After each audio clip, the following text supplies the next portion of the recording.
Emily always knew how to own a room. That night was no different at first. It was Jenna's promotion party, the kind where everyone's trying a little too hard to seem relaxed.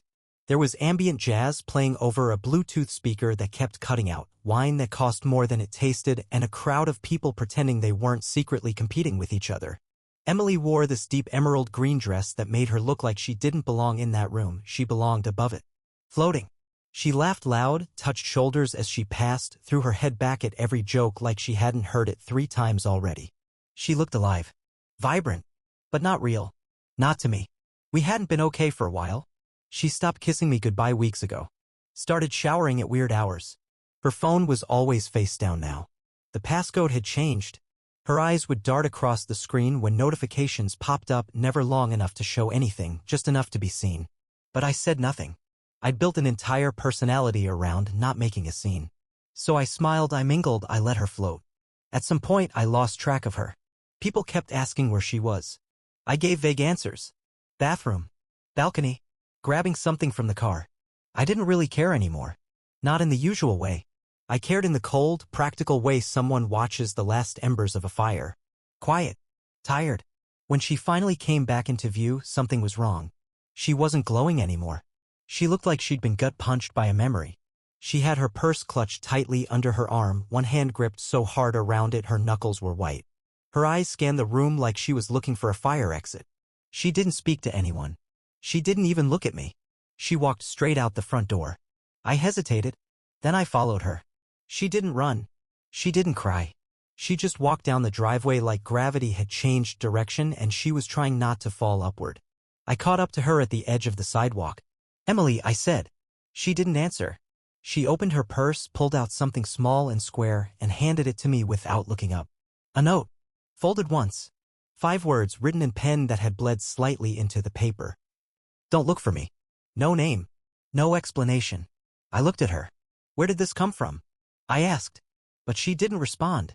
Her eyes shimmered, not with tears, but something far worse. Recognition. Like she'd been expecting that note. Like she knew it was coming. And now that it had, the mask had slipped and I was seeing something I wasn't supposed to see. She took a breath. A long one. Then she said quietly, "I have to go." And that was it. She turned. She left. No breakdown. No confession. Just a woman walking out of a party, out of a night, out of a life. And I knew deep down the Emily I walked in with was not the one I watched disappear. I didn't know who that woman was. Or what she was running from. But I was about to find out. The note was still in my hand. I stood there under that dim orange streetlight like I was waiting for someone to yell cut and pull me out of whatever weird indie thriller I'd just been dropped into. But no one came. The party behind me carried on, muffled music, faint laughter, clinking glasses. A whole world pretending like nothing had cracked. But something had. I felt it. I looked down at the paper again. "Don't look for me." That handwriting. It wasn't Emily's. I knew her script like I knew my own signature, Sharpies, those looping Ys. This wasn't hers. But the way she reacted to it, the way her entire body stiffened when she read it, it was familiar. It meant something to her. She knew who had written it. And whoever it was, she hadn't been expecting it tonight. Or maybe she had. I jogged down the block trying to spot her, but she was already gone. No silhouette. No footfalls. Just night. I called her phone. It rang 3 times, then voicemail. I called again. Nothing.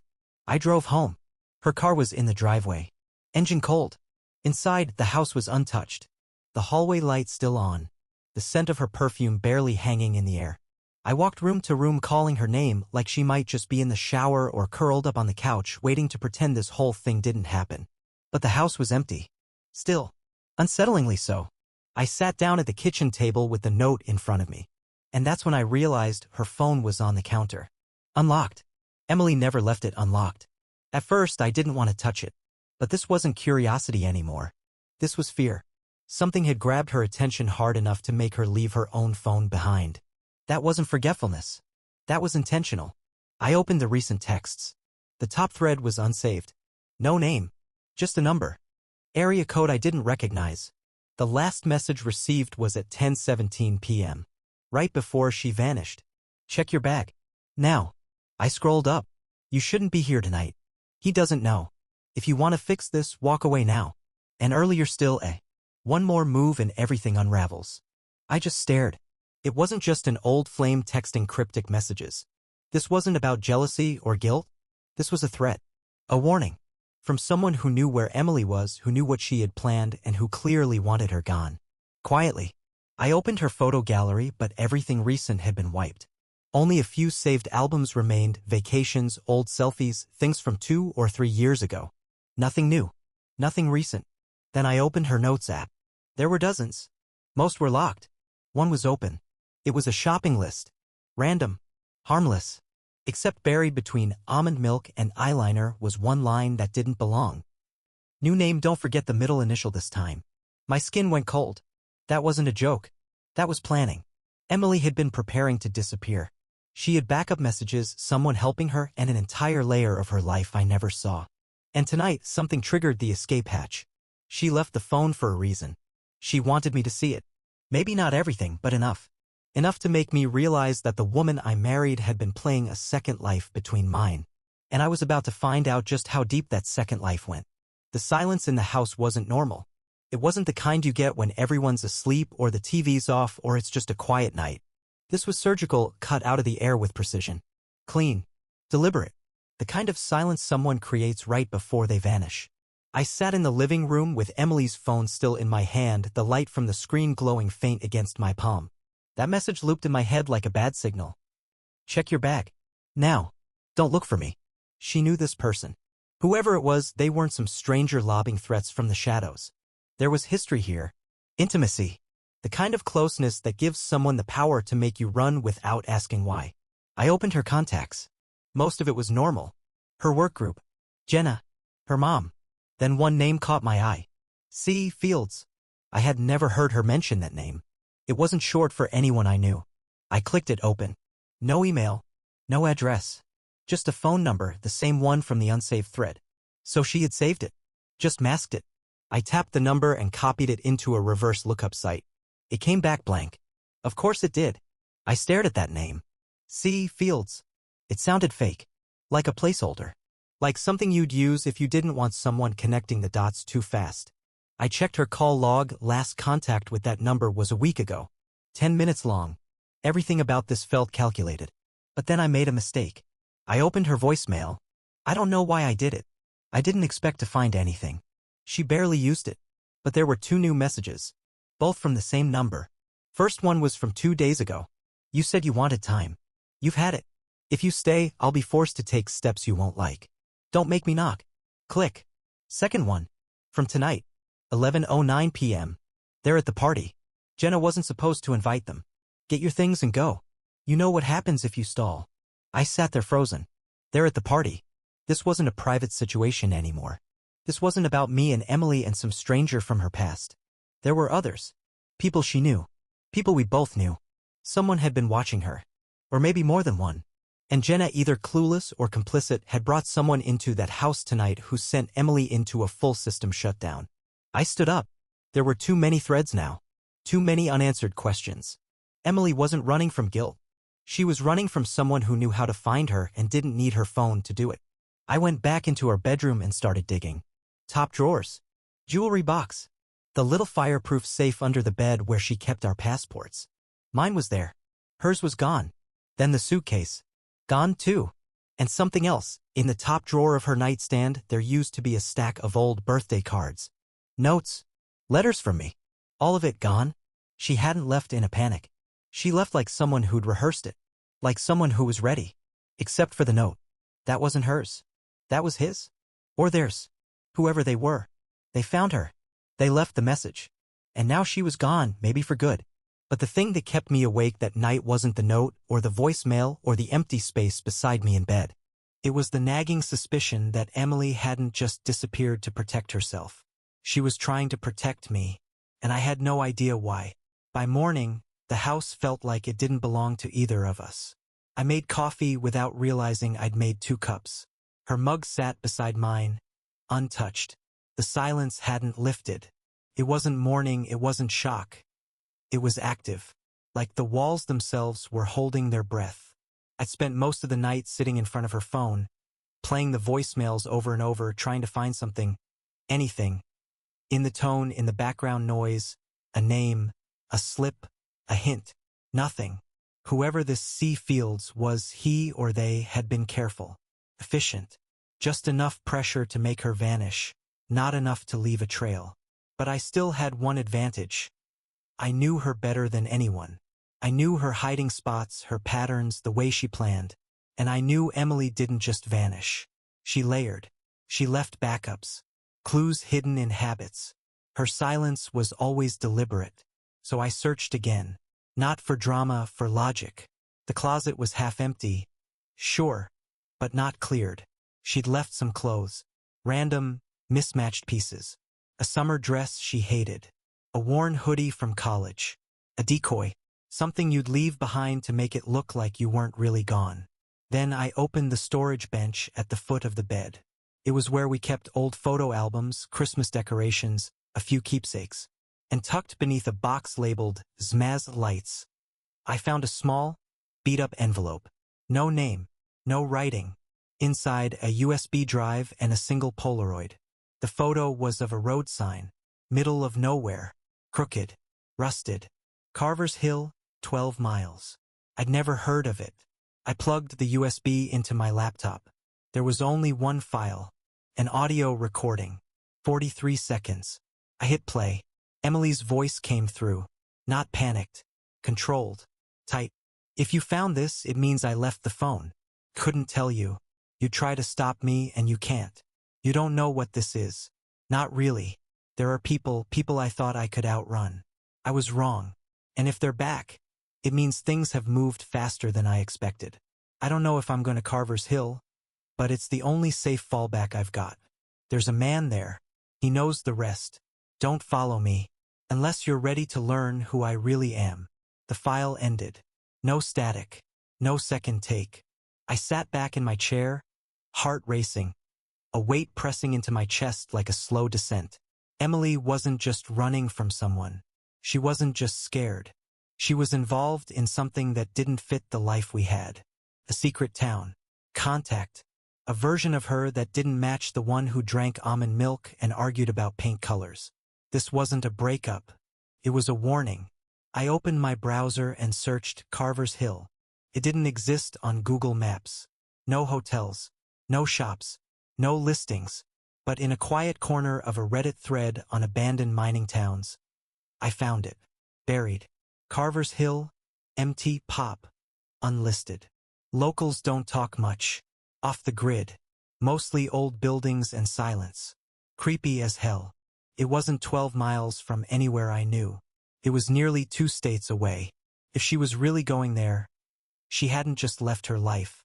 She jumped into something she never wanted me to see. But she left breadcrumbs. She always did. And that meant one thing. Whether she wanted me to or not, I was going to find her. The next morning, I was on the road before the sun even broke the horizon. I didn't leave a note. I didn't call work. I didn't tell anyone. Not Jenna, not my brother, not even the neighbor who'd notice if my porch light stayed off for too long. Something told me this wasn't a story I could explain in a phone call, especially when I didn't fully understand it myself. Carver's Hill. No zip code. No website. No Yelp reviews or visitor photos. Just whispers on old forums and a blurry satellite view that showed a winding road curling into forest like a fuse waiting to be lit. 12 hours into the drive, the city's thinned out. The road got quieter. Trees grew taller. The GPS lost signal. I kept going. I played Emily's message again. 5 times. 10. Unless you're ready to learn who I really am. I didn't know what she meant by that. And I wasn't sure if I was ready. But I had to be. I replayed every detail of our relationship on that drive. Every argument, every strange moment I'd brushed off. The time she left in the middle of the night to clear her head, and came back at 4 a.m. with scratches on her wrists. The week she disappeared to visit her sick aunt, and returned looking haunted, thinner. The way she'd flinched, visibly flinched, the one time I mentioned a friend from college who worked in law enforcement. I thought she had anxiety. I thought she was just wired tight. But maybe she was hiding. It was almost midnight when I passed a rusted road sign half buried in dirt and weeds. Carver's Hill, 12 miles. Exactly like the Polaroid. The road narrowed to a single lane of cracked asphalt. Trees pressed in close, suffocating the sky. I lost signal completely. My headlights caught signs of life barely. A gas station long since abandoned. A sagging barn. A mailbox with no house behind it. I drove on. Finally, I saw lights. Dim, yellow. A flickering porch bulb outside a two-story house with flaking paint and shutters half hanging from rusted hinges. A figure sat on the porch. Still. Waiting. I stopped the car. My heart was slamming in my chest, not with fear. With certainty. Emily had been here. The man stood up as I approached. Late 50s. Worn jacket. Gray stubble.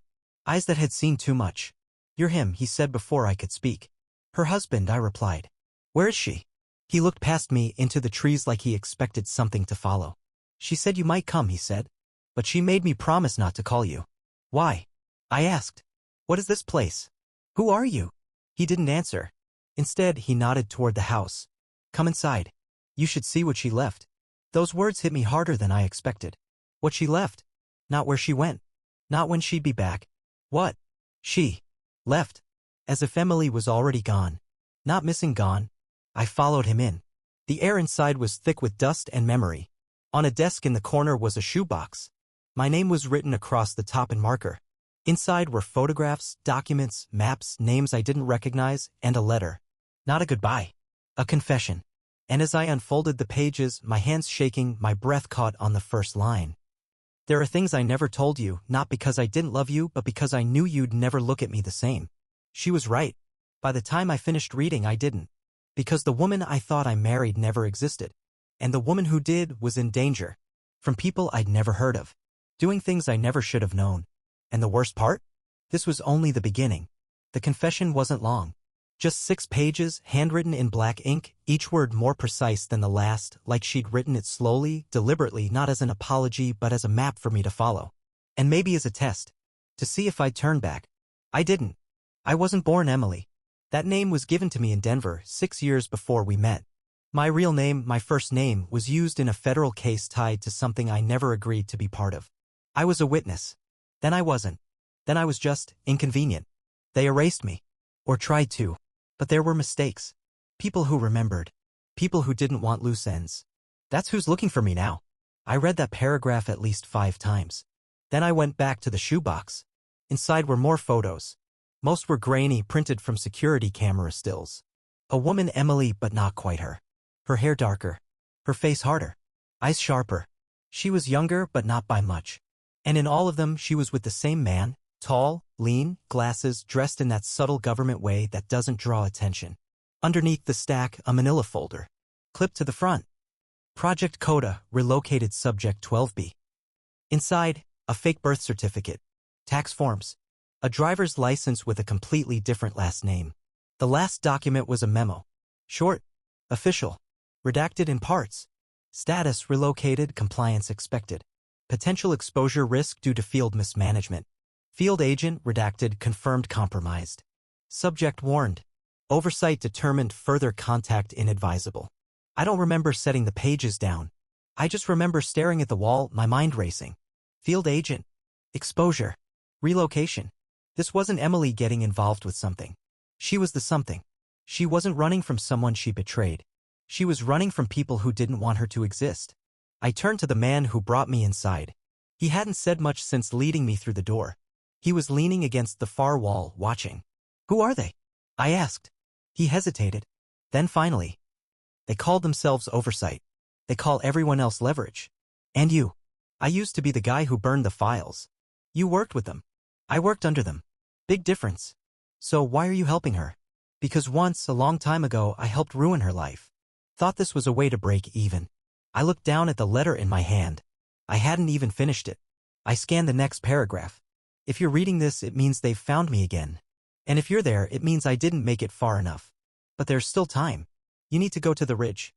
The trailhead's behind the house. You'll know it when you see it. I buried something. If they haven't found it, it's the last leverage I've got. Buried something? I stood. Where's the ridge? The man nodded toward the back door. You've got maybe a 30-minute hike. Less if you run. I looked back at him. Are they coming? His jaw tightened. They never stop. I grabbed a flashlight, took the letter, and headed out the door. The trail was overgrown, narrow, hemmed in by trees like the woods didn't want to give up whatever was hidden there. Branches scraped my arms. The air got colder the higher I climbed. And then there it was. A patch of freshly disturbed earth, covered by stones that didn't quite match the others around them. I dropped to my knees, brushed them aside, and dug. It wasn't deep. Just under the surface was a small metal lockbox, rusted at the hinges. Inside, a flash drive, a burner phone, and a small leather-bound notebook. The first page of the notebook was blank except for one line, written in the same careful handwriting. If they find this before you do, everything ends. I didn't know what was on the drive yet. I didn't know what the phone could connect me to. But I knew one thing with absolute clarity now. Emily hadn't run to hide. She'd run to finish something. And I was now a part of it. By the time I hiked back down to the house, the sun was bleeding into the trees, red, angry, and low. Everything felt sharper in the dusk. The air, the branches, the silence. Like the world itself knew something was unraveling. The man, he still hadn't told me his name, was waiting on the porch, arms crossed, eyes locked on the tree line like he expected someone to step out with a rifle. I held up the lockbox. "What's on the drive?" I asked. He exhaled slowly. "Depends. Did she mark it?" I opened it, pulled out the flash drive. There was a strip of white tape on it with 4 letters written in red ink. CX41. His face changed. He looked away, jaw flexing like he was trying to stop a memory from surfacing. "Jesus," he muttered. "She kept it. What is it? Insurance? Evidence? Maybe both." He gestured toward the house. "Let's see if it still opens." Inside, I plugged the drive into the laptop he'd set up on an old table in the back room. It whirred like it hadn't been powered on in years. After a minute, the contents loaded. Just one folder. Inside, video files. Dozens. And a spreadsheet labeled Contacts, CX41. I opened the first video. It was surveillance footage. Dated 6 years ago. Grainy, time-stamped. An office building. A boardroom. Men in suits. Voices muffled. Then a face I recognized. Emily. Not like I knew her. This Emily was seated across from the table, flanked by 2 agents in tactical gear. Her hair was darker, shorter. She looked cold. Pale. Angry. The timestamp blinked in the corner. 3 hours 12 minutes and 7 seconds. A voice spoke over the footage off camera. Calm. Measured. Subject 12B, please confirm your cooperation with Project Coda. Emily didn't answer at first. Then, "You said if I did this, I'd get my life back." The voice, "We said we'd make you disappear." That's not the same thing. The screen went black. I clicked on the next one. Then another. Piece by piece, the picture was forming. Project Coda wasn't just witness protection. It was something else. A program. One that turned witnesses into something more, operatives maybe. Or leverage. People with no pasts, no traceable identities. Clean slates weaponized against whoever they were meant to testify against. Emily hadn't just been hidden. She'd been repurposed. And somewhere along the line, she turned on them. I opened the spreadsheet. Names, locations, statuses. Some marked terminated. Others relocated. One was bolded. Hail, E-status, breach risk, asset unstable. I stared at the word unstable. I never saw her as unstable. I saw her scared. Careful. Quiet in a way that made you lean in. But unstable? No. She was awake. She knew more than she was supposed to. And now she was using it. The man behind me, his voice cut and low. "She copied these?" I nodded. "She left them for me." He stepped forward, looked at the screen, then at me. "You need to understand something," he said. "If she's using this, if she's showing her hand, it means she's either out of moves or she's setting the trap." "What kind of trap?" "One that doesn't end quietly." A beat passed. Then I said it. The question I'd been afraid of since reading her letter. "Do you think she's still alive?" He didn't answer right away. Then, finally, "If she is, they're hunting her. And if she's not, then they'll come for the next loose end." He didn't have to say it. Me. I closed the laptop, pocketed the drive, and picked up the burner phone. It had one contact saved. No name. Just a number. I looked at the man. "Who is it?" "If you call that number," he said, "everything changes." "What do you mean?" He looked me in the eyes. "It means you stop being the husband trying to find his wife and start being the man who knows too much." My thumb hovered over the call button. Because the moment I pressed it, I'd cross a line I couldn't uncross. And if Emily was still alive, this was how I'd find her. Or how I'd be found. I pressed call. There was no ring. Just a single click, then silence. Then, a woman's voice. "Calm. Unfamiliar. This number is only supposed to be used if the package is confirmed. I said nothing. You have 3 seconds to speak or this trace activates. I found my voice. I have the CX-41 drive. Emily left it for me. A pause. Static cracked softly in my ear. Then, who are you to her? Husband, I said. Another pause. Longer this time. She said you were clean. I didn't believe her. Where is she? The voice dropped lower, almost a whisper. Not safe. Not dead. Yet. But if you've made this call, you've lit the fuse. And they know it. I gripped the burner phone tighter. The air around me felt suddenly electric, like the room itself was shrinking. Listen carefully. You need to get out of Carver's Hill within the next 4 hours. The trailhead you found? They'll trace it. They always do. There's a junction 2 miles west, old logging route. Go there. Take nothing you can't carry. Leave the laptop. What about the drive? Hide it. Somewhere you choose. Don't tell anyone where. Not even me. Why help me? I asked. The voice hesitated for the first time. Because she helped me once. And because this whole thing? It doesn't end unless someone takes it all down. She's trying. But she's running out of time. The line went dead. No goodbye.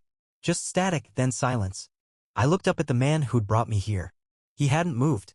You heard. He nodded once. 4 hours. I knew better than to ask if he was coming with me. Instead, I shoved the burner phone into my jacket and moved fast.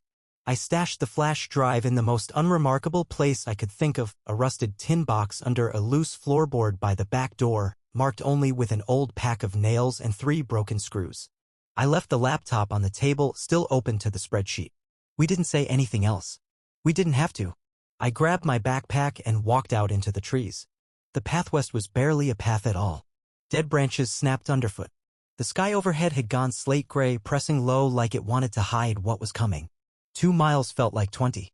And when I reached the junction, just a break in the tree line, where a gravel road curved away into a dark valley, I saw it. A black SUV. No plates. Still warm.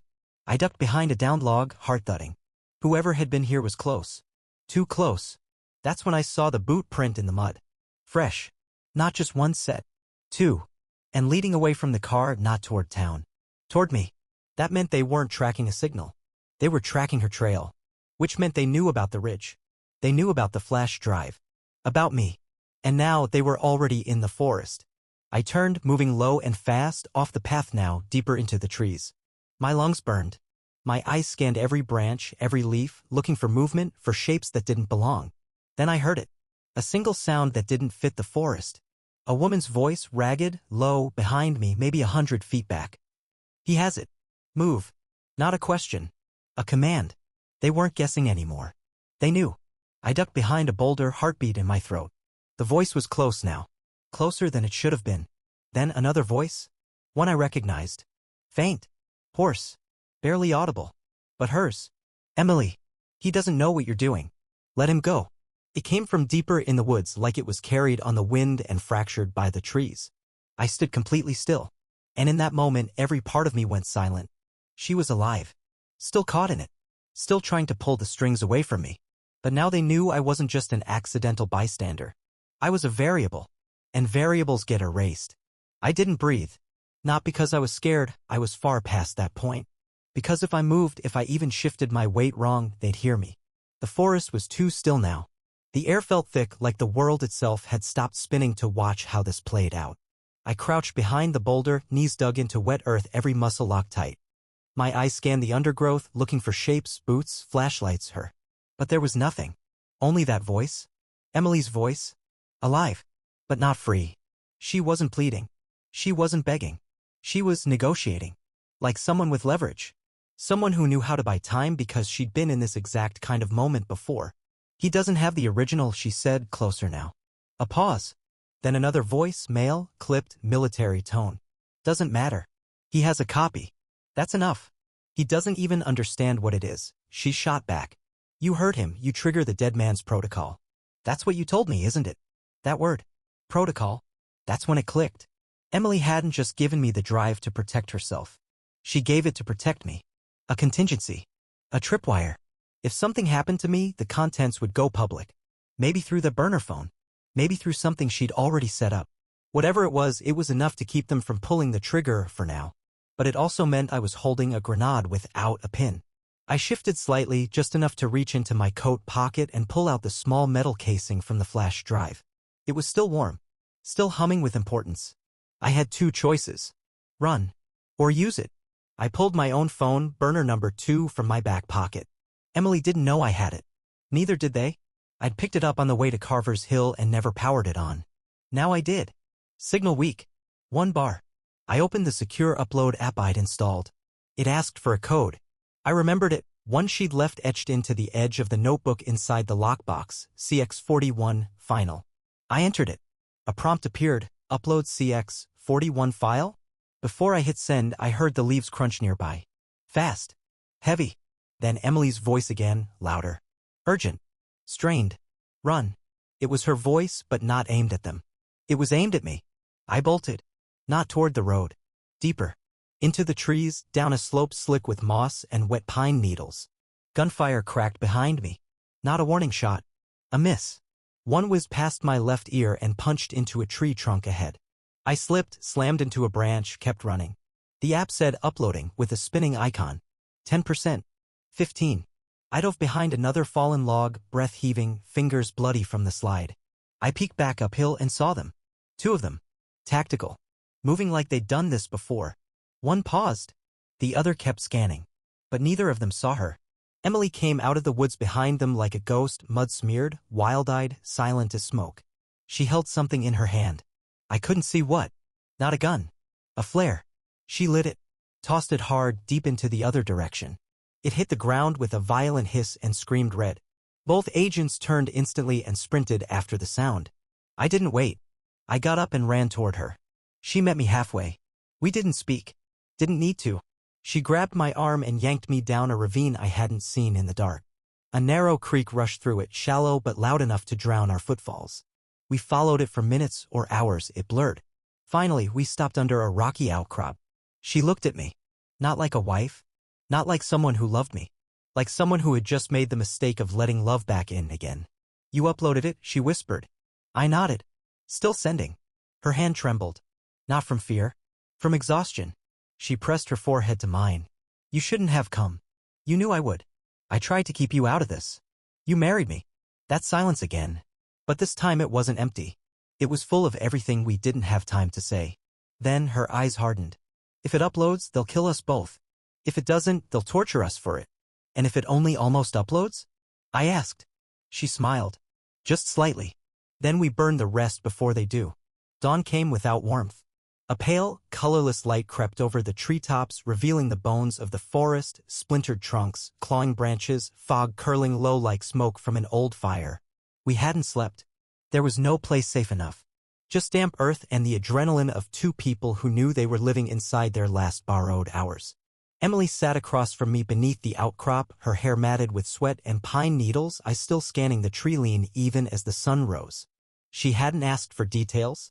I hadn't given them. We both knew that if we started talking, we might not stop. And stopping was dangerous. The phone buzzed weakly in my jacket. I pulled it out. Upload complete. A simple message. Plain font. No fireworks. But in that moment, it felt like an earthquake passed beneath our feet. It was done. CX41, the footage, the names, the coordinates, the entire rod of Project Coda was now in the wild.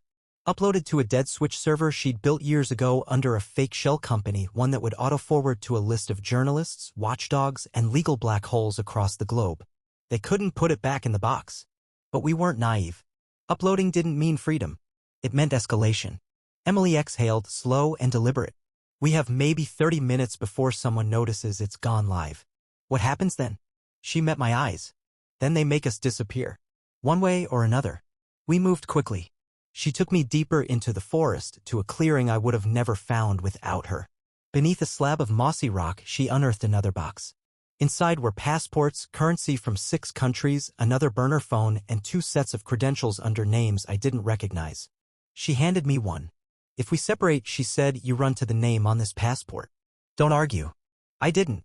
There was nothing romantic about the moment. No passionate kiss. No cinematic hug. Just a shared understanding that we were no longer husband and wife in any traditional sense. We were targets in a war no one would believe existed. The first drone buzz hit the air 20 minutes later. Not loud, not military, civilian grade, small, but it circled overhead like it had our scent. We split up at the ridge. I took the south side, low and fast through the wet brush, the stolen passport heavy in my pocket. Emily disappeared into the mist, her last words echoing behind me like a scar. Don't find me again unless you want to finish this. I didn't reply. I just ran. And in the hours that followed, border crossings, backroads, burning the clothes I wore in that forest, I realized something. I never knew my wife. Not really. I knew her cover. The laugh she practiced. The small talk. The preferences. The life she borrowed while hiding in plain sight. But I also knew this. She wasn't just a victim. She was a fuse. And when they lit her world on fire, she didn't run from the flames. She became them. It's been 6 weeks now. CX-41 made it to the press. Quietly. Covered once, then buried. The kind of thing they call unsubstantiated while wiping every related database behind the scenes. But it's out there. For those who know how to read between the denials. I haven't seen her since. Sometimes I hear a voice message in my sleep, don't look for me. And I try not to. But I keep the Polaroid in my wallet. That rusted Carver's Hill sign. Just to remind myself of the exact moment everything I believed about the world, about her, ripped open like a wound. This isn't a love story. It's a survival story. And if you're reading this, if you've somehow stumbled on the wreckage of what we left behind, don't look for her. Because if she wants to be found, she'll find you first.